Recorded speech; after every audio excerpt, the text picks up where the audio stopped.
petite soit-elle, parce que Dieu a ce pouvoir entre ses mains. Je ne sais pas pour toi, et j'aimerais que tu sois attentif à mes propos. Dieu a une porte d'ouverture pour toi. Dieu a la solution à ton problème ce matin. Je ne sais pas ce que tu endures. Je ne sais pas ce qui a fait l'objet des critiques sur ta vie. Mais Dieu vient et il te donne la lumière au bout du tunnel. Cette lumière, c'est Jésus. Cette lumière, c'est Jésus. Cette lumière, c'est Jésus. Cette lumière, c'est Jésus. Ce monsieur n'avait pas compris ça. Voilà pourquoi pendant 38 ans, quand la grâce de Dieu venait visiter son voisin, il ne comprenait pas, parce que tout ce qui concerne le royaume de Dieu, tout ce qui concerne la sphère de Dieu était inconnu pour lui. Mais lorsqu'il a rencontré Jésus, lorsqu'il a fait la connaissance de Jésus, il a compris le système de Dieu. Il a compris qu'il n'avait pas besoin de se jeter. Il avait juste besoin d'accepter. Aussi longtemps que tu ne vas pas accepter, Dieu ne va faire que te regarder. Dieu ne va faire que te regarder. Trop, c'est trop. Cette situation doit changer. Mon histoire doit changer. Mais pour ça, il faut que ton langage change. Arrête de croire que la bénédiction, c'est seulement pour les autres. Arrête de croire que la richesse, le succès, c'est seulement pour les autres. Tes enfants vont bénéficier de cette grâce. Changeons de langage, bien-aimés. Il faut que l'on change de langage. Dis avec moi, je change de langage cette année. Dis-le plus fort, je change de langage cette année.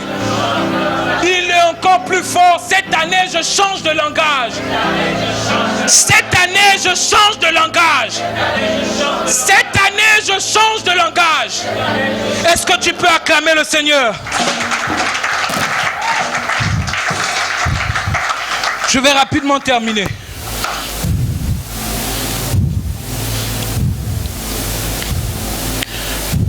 Le malade lui répond: Seigneur, je n'ai personne pour me jeter dans la piscine quand l'eau est agitée. Et pendant que j'y vais, un autre descend avant moi. Jésus, lorsqu'il est rentré dans la pièce où ce monsieur était, Jésus savait que ce monsieur était malade. Parce que Jésus ne tenait pas compte de ce qui s'est passé. Jésus savait que ce monsieur était malade depuis longtemps. Et c'est ce que la Bible nous dit. La Bible nous dit que lorsque Jésus lui a vu, Jésus savait qu'il était malade depuis longtemps. Écoute-moi, je ne sais pas pour toi, mais Jésus sait qui t'embête. Jésus sait ce qui t'embête. J'ai donné mon témoignage ici que lorsque je suis parti du Haut-Togo, ma mère, elle est là, je ne parle pas derrière elle, elle est là. Tout le monde s'est levé contre moi pour dire que là-bas, tu vas aller faire quoi? Là-bas, le problème est chaotique. Là-bas, les gens diagnostiquaient, c'était plus possible, c'était plus une terre fertile. Mais parce que j'avais Dieu en moi, et la Bible déclare que là où la pointe de mon pied foule, quel que soit ce qui fait l'objet dans cette terre, quelles que soient les malédictions prononcées, parce que j'ai la lumière, je suis le sel. Lorsque je mets le pied, je suis l'autorité suprême de Dieu. Je représente le royaume des cieux sur la terre. Je suis ambassadeur de Christ sur la terre. Quelle que soit la situation, quel que soit le problème, quel que soit le manquement, parce que j'ai la grâce de Dieu qui coule en moi. Lorsque je pose mon pied sur une terre infertile, cette terre devient fertile parce que la grâce de Dieu m'accompagne, parce que les miracles de Dieu m'accompagnent, parce que la solution m'accompagne, parce que la résolution m'accompagne. Mes parents ont dit, ce n'était pas la peine, ne pars pas. Et lorsque ma mère m'a appelé pour me dire qu'elle ne pouvait plus vivre à Franceville, j'ai dit à ma mère, je sais en qui j'ai cru. Je lui ai dit, viens, pars de cette terre infertile, viens ici, viens parce que la terre dans laquelle je suis est une terre fertile. Ça prend du temps, mais je sais en qui j'ai cru. Je sais vers qui j'ai posé mes yeux. Et je sais que les hommes peuvent me promettre des choses. Les hommes peuvent me promettre du travail. Mais des fois, au bout d'un temps, ils se lassent et me disent que lorsque je vais appeler, le téléphone sonne. Mais il m'appelle encore, je sais pourquoi il m'appelle. Je sais que là où il m'appelle, là, c'est peut-être pour me demander de l'argent. Je sais que là où il m'appelle, là, c'est peut-être pour me demander le travail. Mais Dieu, lorsque tu l'appelles, il prend la peine de répondre avec toute la joie, tout le bonheur, toute la grâce. Parce qu'il sait que tu es important pour lui. Il ne s'arrête pas pour critiquer ton appel avant de répondre. Dieu ne s'arrête pas, papa, pour critiquer l'appel de papa avant de répondre.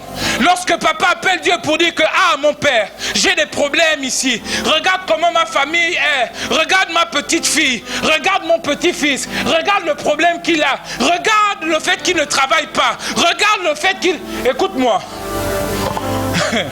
Ma mère m'appelle un jour. Je ne travaillais pas. Ma femme, elle est là. Elle me dit, fais le dossier, on va à l'armée. Papa, je me suis arrêté d'abord. Honnêtement, ma femme, elle est là. Je me suis arrêté, je me suis regardé du pied, du bout de l'orteil jusqu'au bout de la chevelure. J'ai dit, Seigneur, c'est vrai que tu m'appelles à te servir à l'armée. Je ne minimise pas l'armée. Écoutez-moi, je ne minimise pas l'armée. Je ne minimise pas. My God. Cette bouteille d'Anza là, chez le boutiquier, elle a 400, papa. Papa est déjà là à l'aéroport, il est sorti. Papa qui allait en France, comme bon, moi c'est l'année prochaine. Cette année ne finit pas. Ma femme et moi on va en France. Papa, cette bouteille chez le boutiquier, elle a 400. Lorsque tu prends la bouteille, cette même contenance, ce même liquide, tu le prends, tu le mets dans une surface assez aisée, un peu le split, elle va monter à 800. Dans le bateau, lorsque tu pars, parce qu'il y a seulement le split, cette même bouteille que tu payes chez le boutiquier à 600, elle monte à 1000 francs. Pour ceux qui ont voyagé, pour ceux qui ont pris le bateau, savent de quoi je parle. Tu pars du bateau, tu vas à l'aéroport, my God. À l'aéroport, ce litre part de 1000 francs à 1500. C'est la même contenance, c'est le même liquide, c'est la même usine de traitement. Parce que tu es parti du bateau qui était à 1000 francs, tu l'as mise à l'aéroport, elle monte à 1500. Le cadre change, l'environnement change, les choses changent, les gens et les individus changent. À un moment, Nicole, tu sais de quoi je parle? Tu pars de l'aéroport, tu l'emmènes au géant, c'est cadeau. Cette bouteille-là va changer. Elle va partir de 1500 à 2000. Parce que là-bas, on sait que les gens qui viennent faire les courses, c'est des gens qui ont une haute importance. C'est pas n'importe qui fait des courses. Je ne sais pas sur ta vie, je ne sais pas pour toi, mais la valeur que tu as est reconnue par Dieu, pas par les hommes. Dieu ne se soucie pas de ce que les hommes disent sur ta vie, parce que cette bouteille a du prix aux yeux de Dieu. Dieu ne se soucie pas de ce que les hommes disent. La valeur de cette bouteille change en fonction du cadre. Parce qu'il y a un peu de split, on monte 100 francs. Même le sandwich que tu achètes à 500 dans le bateau, tu l'achètes à 1000 francs. My God, mon ancien Loïc, dans le bateau, tu as voyagé, tu es parti de Libreville pour Port-Gentil. Des fois même, j'ai du mal à acheter parce que je me dis, bon, ok, je préfère acheter pour moi dehors. Oh, parce que je sais que dedans, là-bas, je vais dépenser 1000 francs. Après, arrive encore le taxi. Donc, ça m'importe peu. Je préfère le même sandwich, les mêmes condiments. Des fois, même ce qui est dehors est mieux que ce qui est dedans. Mais parce que le cadre a changé, on te dit, tu pars de 500 à 1000 francs. My God. Je n'ai pas le temps de terminer parce que le temps nous est imparti. Jésus ne regarde pas ce que les hommes disent. Maman Nicole, maman Bernadette, maman Betida, Jésus ne regarde pas ce que les hommes disent. Papa Billy, Jésus, mon Jésus, celui que je sers, celui qui a fait l'alliance avec notre Père, ne regarde pas ce que les hommes disent. Parce qu'un temps, s'il s'arrêtait sur ce que les hommes disent, il ne devait pas s'arrêter sur la vie de ce monsieur. Parce que ce monsieur ne prenait pas de bain. Pendant 38 ans, tu sens, my God, pendant 38 longues années, ton corps devient un corps rempli d'odeurs malsaines. Jésus ne s'est pas arrêté sur son odeur. Jésus ne s'est pas arrêté sur la solitude de cet homme. Parce que tout le monde l'avait jeté. Tout le monde l'avait abandonné. Tout le monde toutes les fois il passait, oh ce monsieur il sent. Assurément quelqu'un passait, laissait une pièce en signe